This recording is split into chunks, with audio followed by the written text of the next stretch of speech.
à Dieu éternellement. Amen.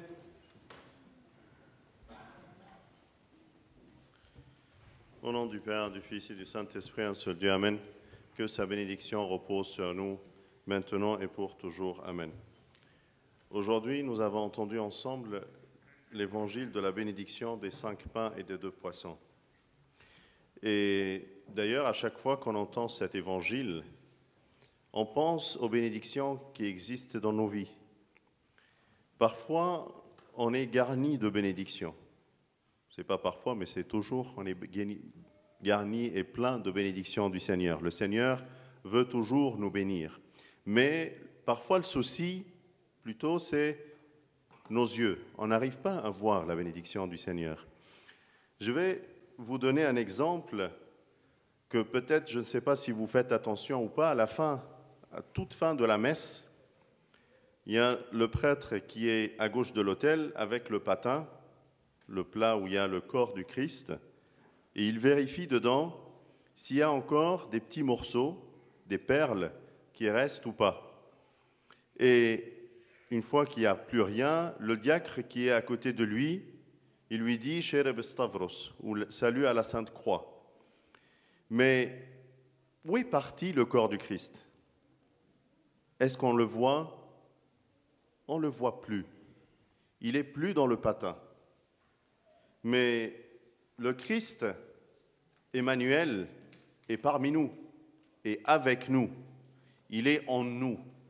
Nous l'avons mangé. Il habite en nous. Il nous a donné cette grande bénédiction d'être en nous. Mais est-ce qu'on est conscient de cette grande bénédiction? Est-ce qu'on vit et on admire, comme le diacre qui est à gauche ici de l'autel, en train d'admirer le patin pour voir s'il y a un petit morceau qui reste ou pas, une petite perle du corps du Seigneur qui existe ou pas? Il admire le patin. Est-ce que nous aussi on admire cette grande bénédiction une fois qu'on ne voit plus le corps du Christ dans le patin, ni le sang du Seigneur dans le calice? On ne le voit plus avec nos yeux, mais il est caché en nous. Ce corps et ce sang sont donnés pour le pardon des péchés. Mais je vois dans cette scène une bénédiction qui dépasse le pardon des péchés. C'est l'union avec lui. Nous sommes unis avec lui. Nous sommes cachés en lui, il est caché en nous. Nous sommes membres de sa chair. Nous sommes tous membres de sa chair. Il ne s'est pas dispersé en nous, mais il nous a réunis en lui.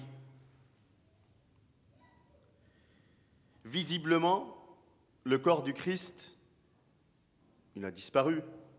Mais effectivement, nous sommes devenus par cette chair, ce corps, unis avec lui et en lui. Vous savez, il y a une prière de fraction que saint Cyril le Grand a rédigée, qui existe dans le livre de la messe à la page 248.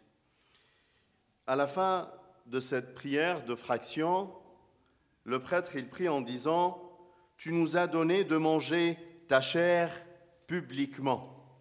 Rends-nous dignes de nous unir avec toi secrètement.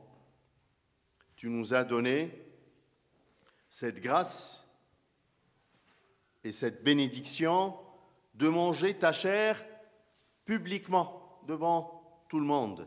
Rends-nous dignes de nous unir avec toi secrètement. Tu nous as donné de boire du calice ton sang visiblement.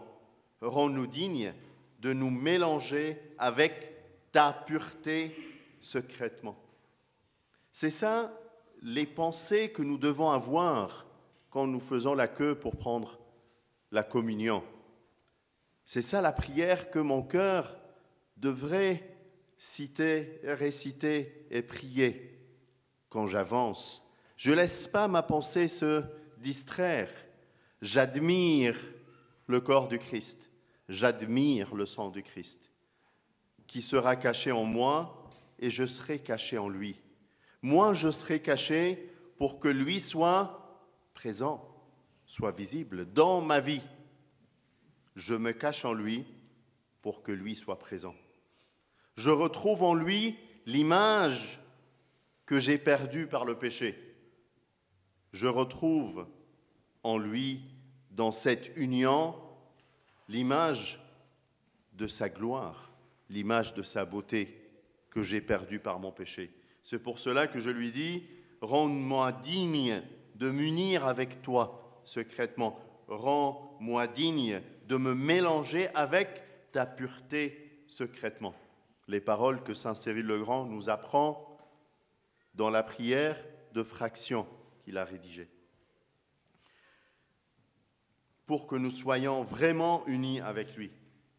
La disparition des sacrements, le corps et le sang, me fait penser que je dois disparaître en lui. Mon ego, moi, ce que je veux, ce que je pense, disparaît pour que ce qu'il veut que je fasse soit présent et soit visible. Saint Paul, dans son épître aux Corinthiens, chapitre 10, nous apprend, puisqu'il y a un seul pain, nous formons un seul corps, tout en étant plusieurs. Tout en étant plusieurs, puisqu'il y a un seul pain, nous sommes unis. Nous formons tous ensemble le corps du Christ. C'est une grande bénédiction, mais qui voit cette bénédiction? Qui la cherche? Peut-être on cherche la bénédiction des pains qu'on mange tous les jours, la bénédiction de mon travail, de ma vie dans le monde, mais je n'admire pas et ne je cherche pas la bénédiction que je reçois à chaque fois que je suis à la messe. Comment j'admire le corps du Christ? Comment j'admire le sang du Christ? Est-ce que je vois cette grande bénédiction? Est-ce que je la cherche? C'est vraiment une immense bénédiction. Mais celui qui cherche, trouve. Celui qui veut trouver, trouve. Le diacre, pourquoi il dit « Salut à la Sainte Croix » quand il admire ce patin? Pourquoi il dit ce mot précisément? Parce que grâce à cette Sainte Croix, sur la croix, nous avons reçu le salut. Et c'est grâce à ce salut-là que j'ai reçu cette bénédiction. Il doit avoir cette conclusion dans sa tête, parce que c'est la fin de la messe. Donc il conclut en disant « Salut à la Sainte Croix qui nous a donné et offert toute cette grande bénédiction, parce que le corps du Christ, il n'est plus dans le patin, mais il est en moi et en tous ceux qui sont présents dans l'Église. Il a disparu, mais il est caché. À chaque fois que tu regardes le corps du Christ, pense qu'il sera disparu, qu'il va disparaître en toi, et du coup, tu dois toi aussi disparaître en lui, pour qu'il soit présent dans ta vie, qu'il soit en avant, qu'il soit en avant et toi tu le suis. Et tu lui dis vraiment, Seigneur, je te suis tous les jours, je suis ta parole et je suis ton enseignement. Disparais en lui et reconnais la grande bénédiction qu'il t'a offerte. النهارده احبائي سمعنا مع بعض انجيل البركه لما المسيح بارك في الخمس خبزات والسمكتين. كلنا بندور على البركه. كلنا بنقول عايز اخد بركه، عايز باركني يا ابونا، باخد بركه من الصور القديسين، باخد بركه في الكنيسه، باجي اخد بركه، اخدت بركه. مشكله بس في عينينا كتير ما بنشوفش البركات الكتير اللي بناخدها. في حياتنا في بركات كتير بس مش بنعرف نشوفها. أعظم بركة ويمكن ما بناخدش بالنا منها في القداس جسد المسيح ودمه. عارفين في آخر القداس يقف كده الشماس جنب أبونا ويبص في الصينية يشوف لو فاضل جواهر، وأول ما يبقاش في جواهر في الصينية يقول إيه؟ شيرب استافروس، السلام للصليب. إيه القصة دي؟ الجسد اختفى. فين جسد المسيح؟ فين القربانة اللي كانت موجودة في الصينية؟ فين الدم اللي موجود في الكاس؟ اختفى. بس بالمسيح بنسميه عمانوئيل، الله معنا. المسيح ما اختفاش، المسيح جوايا وجواك وجوانا كلنا. وبالتالي المسيح بقى فينا. بناخد الجسد والدم ده واحنا بنفكر انه لمغفرة الخطايا، بس بالحقيقة البركة اللي بناخدها أعظم كمان من مغفرة الخطايا، إن أنا بتحد معاه، إنه بيختفي جوايا. لما تشوف كده في الصينية وما تلاقيش القربانة هتفهم إن المسيح اختفى. اختفى راح فين؟ جوايا. أنا كلته، سكن جوايا، حل جوايا، أنا بختفي فيه وهو بيختفي فيه. إذا كان هو اختفى فيا فمطلوب مني إن أنا اختفي فيه، أستخبى جواه. لما أخاف من موقف، من ظرف، أستخبى فيه، احميني. بدل ما أشيط واتنرفز أستخبى جواه. بدل ما أبقى ستريسيه وخايف أستخبى جواه. بدل اللي استخبى جواك يخبيك جواه. والمسيح لما تبقى أنت واعي للبركة الكبيرة دي، إنه حال فيك وساكن فيك واتحد بيك، حياتك كلها تتغير. يظهر هو وتختفي أنت. تظهر البركة اللي هو بيديها لك ويختفي أنانيتك وذاتك وفكرك وكل الشهوات اللي جواك تختفي، ويظهر هو اللي يبقى ظاهر، هو اللي يبقى معلن جواك وجوا كل واحد. المسيح اللي معلن في حياتي وفي حياتك هو ده البركة الكبيرة اللي احنا ما بناخدش بالنا منها. ظاهريا اختفى، خلاص الجسد مش موجود، الدم مش موجود، كتير من المسيح مش موجود. هو فين؟ هو جواك، مستخبي جواك، استخبى فيه زي ما هو جواك. عارفين في اسمه كتبها القديس كيرلس عمود الدين، موجودة في الخلاجي، في آخر الخلاجي في صفحة 478 في الخلاجي اللي معانا ده، مكتوب ايه؟ لنا أن نشرب كأس دمك طاهرا، أهلنا ونأكل لحمك، أهلنا للاتحاد بك خفية. إذا كنا بناكل جسدك ظاهرا، أهلنا للاختفاء فيك خفية. وهبت لنا أن نشرب كأس دمك ظاهرا. أنا في الظاهر إيه؟ كلت الجسد وشربت الدم، لكن إيه اللي مخفي؟ أهلنا أن نمتزج بطهارتك سرا. ده الفكر اللي المفروض يبقى جوايا. إذا كان ده أبونا بيقوله أو بيصليه، ممكن لما يصلي الاسمة دي في آخر القداس، ده الفكر اللي المفروض يبقى جوايا وجواك. وانت داخل كده واقف في الطابور وداخل تتناول، تقول له العبارتين دول، تقول له يا رب أهلني إن أنا أتحد بيك خفية، استخبى جواك، أبقى متحد معاك. أهلني وأنا بشرب الدم كده إن أنا أمتزج بطهارتك سرا.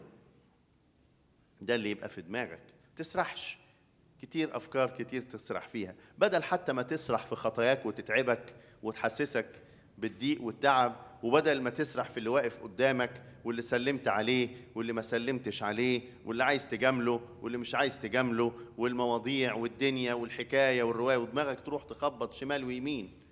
فكر في الحتتين دول وانت داخل تاخد الجسد، قول له أهلني أن أختفي فيك، أتحد بيك خفية. أهلني أتحد فيك خفية. وأنا داخل أخد الدم، أهلني أن أتحد بطهارتك خفية. أنا عايز أتحد معاك، أنت تستخبى جوايا وأنا استخبى جواك. نتفق على اتفاق، أنا هاكلك دلوقتي هتستخبى جوايا، وأنت أنا كمان عايز استخبى جواك. أما أبقى تعبان، أما أبقى ضعيف، أما أبقى عايز استخبى جواك. زي العيل الصغير كده لما يستخبى في أبوه وأمه، خايف من حاجة يخش كده في رجليهم يستخبى. أنا كمان عايز استخبى جواك، اتحد بيك. انا استخبى وانت تظهر في اعمالي، تظهر في افكاري، تظهر في كل حاجه جوايا. قديس بولس الرسول في رسالته الاولى لكورنثوس اصحاح 10 يقول اننا صرنا، اذا كان قدامنا خبز واحد، صرنا نحن الكثيرين خبزا واحدا. قدامي جسد واحد، قربانة واحدة، خبز واحد، بتعرفني ان احنا صرنا كلنا خبز واحد، لاننا نشترك في الخبز الواحد، كلنا اعضاء في جسد المسيح. القربانة واحدة. عشان الجسد واحد وإحنا بنتحد مع بعض وبنتحد فيه. عشان كده لما يجي واحد يتجوز ويقولوا له يصير الاثنان جسدا واحدا ما يتخضش. ما أنا بعيش الفكرة دي كل مرة بتناول، كل مرة بتقدم للتناول ببقى متحد بالناس اللي معايا، ببقى أنا واللي حواليا جسد واحد. يجي نقول له هتبقى جسد واحد مع اللي هتيجي، يقول لك شيء طبيعي. أنا بعيش كل ده في كل مرة بتناول. عشان كده في طقس الكنيسة في الزيجة يتعمل في القداس عشان الاثنين يتناولوا من جسد المسيح فيطلعوا جسد واحد، يطلعوا فعلا متحدين في المسيح اللي مستخبي جوه كل واحد فيهم. المسيح هنا والمسيح هنا، يبقى هم واحد. ده الفكر اللي الكنيسة بتبنينا عليه. زي ما في المعمودية كده أبونا يسجد قدام المعمودية ويقول إيه؟ ابنهم على أساس الرسل والأنبياء. هي ده أساس الرسل والأنبياء اللي الفكر لازم يبقى جوايا وجواك. لما الفكر ده ما يبقاش جوانا، ولادنا تطلع فين؟ في العالم. لأن الفكر اللي غالب على الآباء والأمهات إيه؟ العالم. لكن لو الفكر اللي غالب على الآباء والأمهات الكنيسة، العيال تطلع مغروسة في الكنيسة. كتير نشتكي العيال زايغة وتايهة وتعبانة، لأن أنت زايغ، أنت مش بتيجي، ولما بتيجي ظاهريا. أنت ما بتصليش في البيت، ما تقراش الكتاب المقدس في البيت، ما تعملش أي مجهود معاهم كنسي في البيت، وتقول ما طبيعي. هتحصد إيه؟ اللي زرعته. هل زرعت حاجة كنسية؟ ما زرعتش. طب هتحصد حاجة كنسية إزاي؟ مستحيل. انحت في الصخر علشان الزرعة تطلع مظبوطة. ابنهم على أساس الرسل والأنبياء. هي دي البركات اللي تطلبها، هي دي البركات اللي تترجى ربنا عشان تاخدها، مش أي حاجة تانية. كل الباقي يعطى لك ويزداد. ركز في البركات الحقيقية علشان تكون ليك بالفعل وبالحقيقة. قديس الأنبا بموى راح مرة يسأل الأنبا أنطونيوس، قال له اديني كلمة منفعة. قال له إيه؟ قال له لا تستسلم للإدانة، ولا تكن أسير خطايا الماضي. اضبط لسانك واضبط جوفك. دول الأربع حاجات اللي وصاهم بيهم أنبا أنطونيوس. قال له ما تستسلمش للإدانة. أول حاجة ما تسيبش نفسك تدين الناس. تاني حاجة ما تكونش أسير للماضي، يعني تفقد الرجاء، تقول أصل أنا وحش، أصل أنا كذا. سهل جدا تبقى أسير كل اللي وراك، أسير مربوط بسلاسل. تعال تناول، لا لا أصل أنا وحش. تعال أعمل، لا أصل أنا مش بعرف. تعال أصلي، لا أصل أنا أسير مربوط بسلاسل، أسير الماضي مش عارف يفك منه. ما تكونش أسير لخطايا الماضي. صحيح خطايا أمامي في كل حين، لكن أنا عشان أتوب عنها، مش عشان أكون أسير ليها. فرق كبير. وتضبط لسانك وتضبط معدتك. 4 وصايا يقولهم القديس الأنبا أنطونيوس الأنبا بموى علشان يحافظ بيهم على حياته الأبدية. بركات كتير تعملها الحاجات دي، تكون البركة دي في حياتك. Je dis juste ce dicton. Il y a Abba Bambo, Abba Bemwa, qui est allé voir Abba Antonios dans le désert pour lui demander une parole de bénédiction.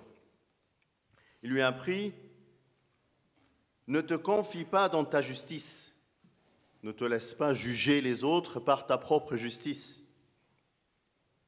Ne t'afflige pas du passé, ne sois pas esclave de ton passé. Ne laisse pas le passé t'enfermer dans ton péché pour te faire sentir que tu n'es pas digne de prier. Non, mais je ne sais pas prier. Je ne connais pas les chants. Je ne connais pas, je ne sais pas, je suis un grand pécheur. Tout ça te rend esclave, te bloque. Mais lâche-toi et laisse-toi s'approcher du Seigneur. Deviens maître de ta langue et de ton ventre. 4 éléments à faire pour avoir la grande bénédiction dans ta vie. Ne te confie pas dans ta justice, ne juge pas les autres par ton propre point de vue, parce que tu ne connais pas les autres, tu ne connais pas les âmes et les pensées des autres. Ne juge pas par rapport à ta pensée.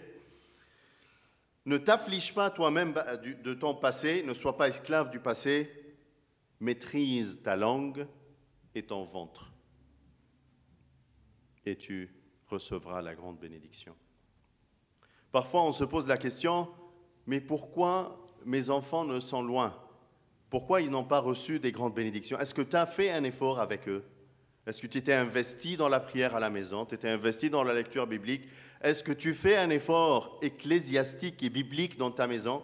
Si toi, tu ne le fais pas, personne ne va le faire à ta place. Pense pas que l'Église va le faire, parce qu'elle est limitée dans le temps et limitée dans le savoir. Elle peut pas, elle a du temps limité. Mais toi, tu es 7 sur 7 avec tes enfants et ta famille.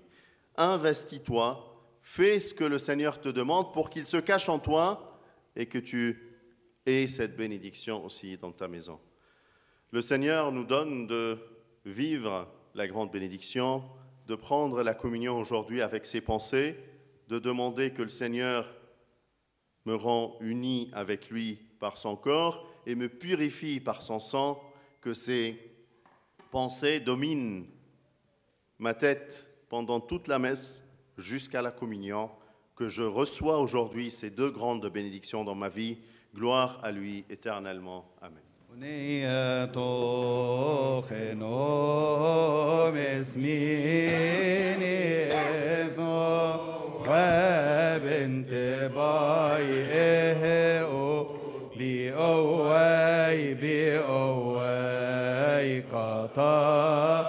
ببراني من راتي انت